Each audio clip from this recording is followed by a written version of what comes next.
Hello, everyone, and welcome to the Power of Literacy for Littles podcast. This is a 5-episode mini-series by Power of One Foundation made possible by the Orange County Department of Education. I am Shawnee Roberson, your host, and I am the co-founder and operations director for Power of One Foundation, a local nonprofit here in Orange County.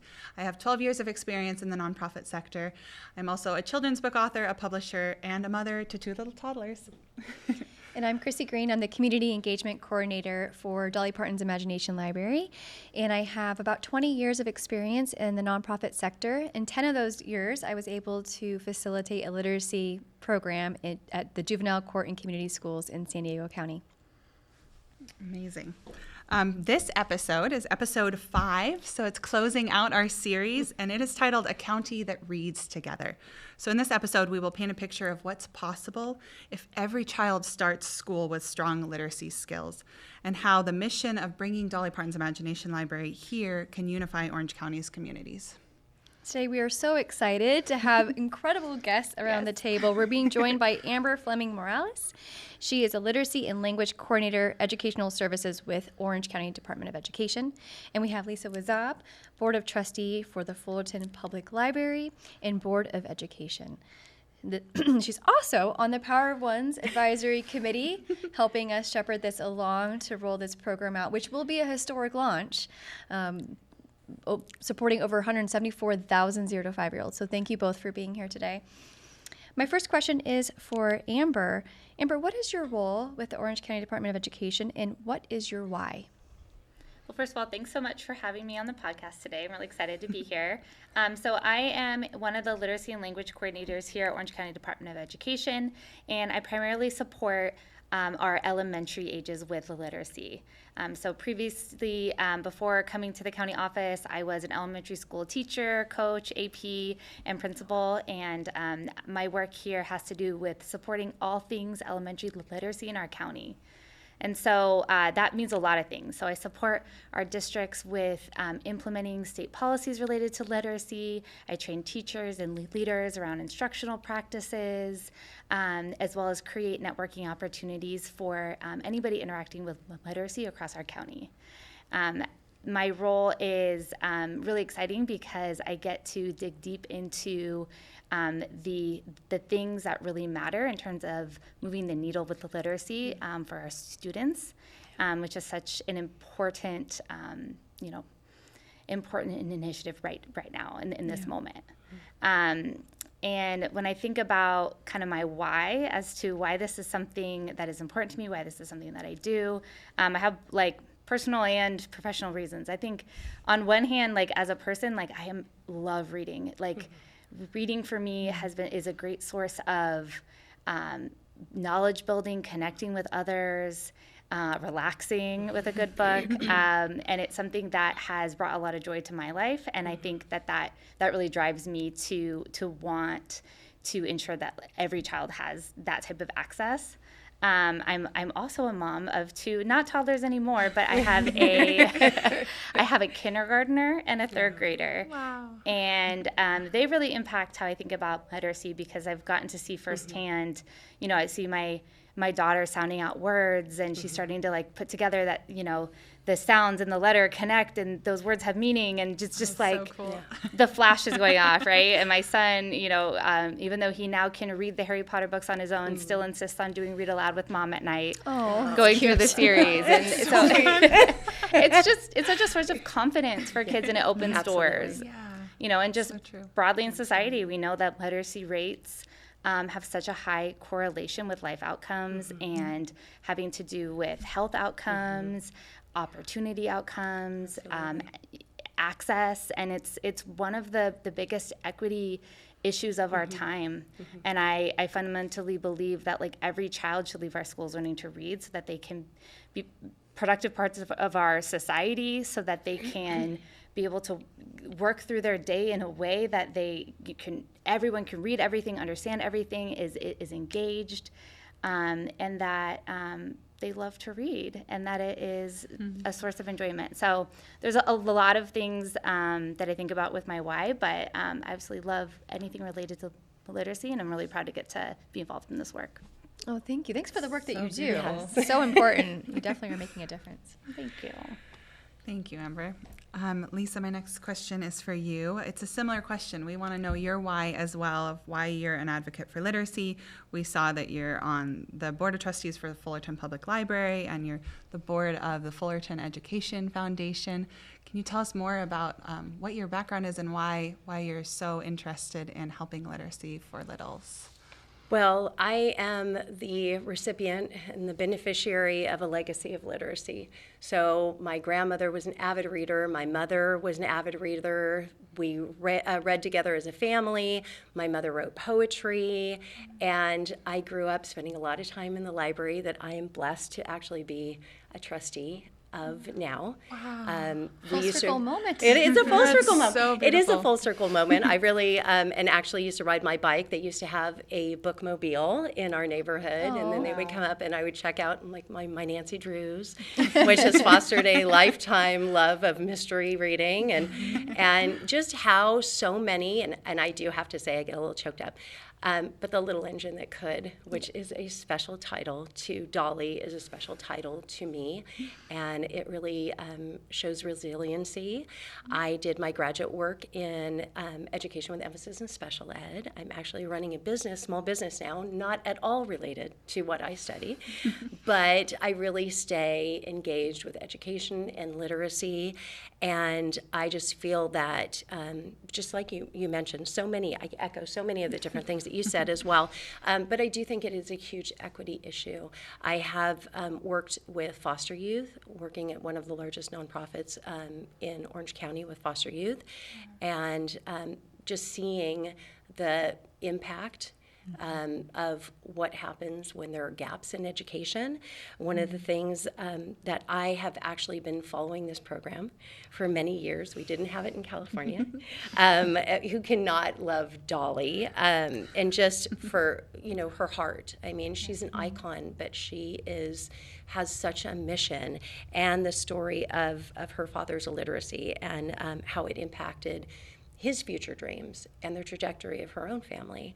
I am a mother of 3. I am a proud Gigi, grandma of 2. My oldest is actually just starting pre-kindergarten, and so we're so excited. So that's another full circle moment because they are attending the school that our daughter attended as well. And so I'm very excited about that, and I would love to continue to foster a legacy of literacy in my own community. That's one of the things that I have an opportunity to do with the Fullerton Public Library, advocating for quality programming, for not only for our children, but also for our families, and some of the titles that we'll talk about a little bit later, and how just reading as a family impacts the entire family. Sure does. So Yeah. that's so important. So, and then you can ask me another. I think the second. I don't want to run on to the second part of our question, but go That was a ahead. beautiful answer. Thank you, So. Lisa. Well, Amber, we know based on studies that a child being interactively read to on a consistent basis exposes them to millions more words than children that might not have been read to consistently before kindergarten. From your perspective, how imperative is that a child has a home library and access to books? Yeah, I mean, it's absolutely crucial when children are exposed to books and they have the opportunity to hear books read aloud, or they're exposed to the opportunity to handle books and see how books are structured and how they work, and just have access to new words and experiences. Their brains are actually like creating a pathway, right? It's rewiring their brains, and those pre-literacy skills that children are able to, who are read to at home, come in kindergarten, are just such an essential foundation that allow children to thrive once they come to school. It's things like, how does a book work? And what's the front cover? What's the back cover? These are like early literacy skills around concepts about print. What's the difference between a letter and a word? How do we track from right to left? It's things like hearing rhymes. I could do a whole podcast episode about how essential rhyming is for early literacy, and it's like a predictor really for like later reading difficulty. And so how many early childhood picture books have rhymes in them, a lot of them, and like that exposure to hearing words, sounds of words. And it's not even just, prerequisite for decoding, it's also language. It's the vocabulary words that students are able to acquire through being read to, the access to background knowledge. We know all of those things are such strong foundations for comprehension later. The more that they know about, the more they can apply that knowledge to a different book and learn more. It's like this snowball effect. And I think oral language, when you're reading a book, like most of the time when you sit and you read it with your kids, you're talking about it, and that is just such powerful oral language practice, which is, the building block of literacy. And so it's the difference in preparedness that students come into kindergarten with, if they've been read to at home versus not, is it's wide, and it really sets children up for success very, very early on. It's a really, really important part of early literacy. Yeah, reading network in our brain is not something that doesn't naturally exist. We have to exercise it, much like a muscle. And Exactly. interactive reading does just that. Yep. Yeah, thank you. Kind of along the lines of that, in that context of that importance of that early literacy, Lisa, I have a question for you. What is a program like Dolly Parton's Imagination? Why is a program like Dolly Parton's Imagination Library so important to bring to a county like Orange at this moment in time? Well, I think from our first meeting that we had, and I'm blessed to be part of this this committee, this advisory committee, and humbled. But I said from the first meeting, like, this really can change the trajectory of this entire county, not just for little learners, but for families, for English learners, and also too, as you mentioned, the outcomes, health outcomes, graduation rates, daily attendance, all of that. Because for a lot of kids, if they're struggling with reading, everything is a struggle. There's shame. They, experience all kinds of things, from stomach aches to, and I really think that from the lens of equity, making sure that we have an opportunity to get these titles in hands of all children across our county. And, everyone sees what they think Orange County is. And statistically, I think that we know it's very different. And I think that it's very important for our foster youth, for our McKinney-Vento unhoused students, making sure that there is that's something that, that I'm passionate about, some way that we will be able to provide maybe a static resource where they would be able to have their books or receive their books when their housing situations may fluctuate or change. Just making sure that all students have access, all of our littles have access to this program. Yeah. We've talked about partnering with healthcare, being able to communicate through wellness, baby wellness checkups, things like that. Being able to just market it wide. So the goal is, and it's a lofty one, and it is, it's very humbling when it is the largest launch that has ever been undertaken.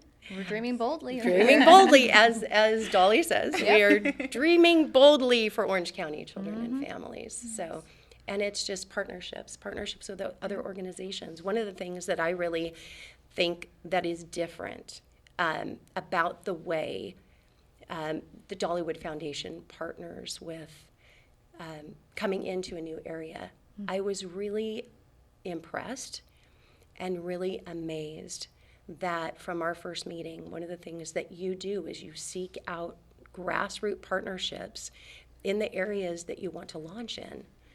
That coming in that there's already vetted organizations that have boots on the ground that are doing great work, and then fostering those partnerships and bringing those together. And it's been really eye-opening and just really amazing to watch. And I just think it speaks to Dolly's heart that she comes in saying, I just want to give. How do we give? How do we give well? How do we serve well? And I just think it's really a testament to her heart that I just, from everything that I've seen, and having worked in large nonprofit, having worked in nonprofit development, and on other organizations and boards, I just really love, Chrissy, how you've come and assembled and worked with Power of One. Brought us all together. It brought it all together. And it's, we have opportunities to meet these great partners, and it's so exciting to see.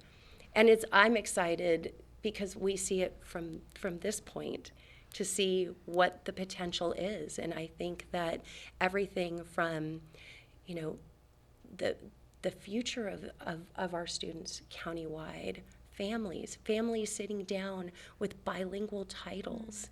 I think that this is so low tech. I love it.